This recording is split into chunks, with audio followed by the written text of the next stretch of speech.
আমি আপনাদের আমার পছন্দের একটি তরকারির রেসিপি আপনাদের দিকে শেয়ার করছি।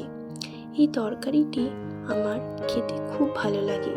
কার কার এই তরকারিটি খেতে ভালো লাগে আমাকে প্লিজ কমেন্ট করে জানাবেন।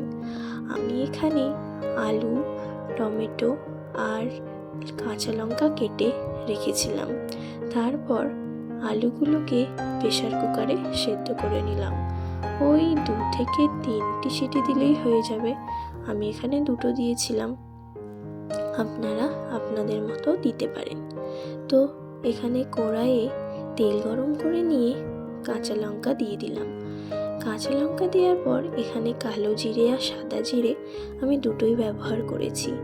তারপর ওইগুলো একটু ভেজে নিয়ে সেখানে আমি টমেটো দিয়ে দিলাম।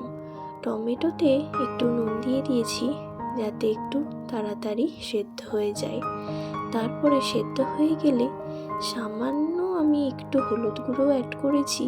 আপনারা যদি এটা হলুদ গুঁড়ো না দিতে চান তো নাও দিতে পারেন। আমি এখানে একদম সামান্য, দেখতে পাচ্ছেন একদম অল্প একটু হলুদ গুঁড়ো দিয়ে দিয়েছি। দিয়ে দেওয়ার পর এটা আরও একটু ভালো করে নেড়ে চেড়ে নিয়ে ওতে সেদ্ধ আলুটি আমি অ্যাড করে দিলাম। সেদ্ধ আলুটি দেওয়ার পর আবার একটু নেড়ে চেড়ে নিয়ে আমি জল ঢেলে দিলাম।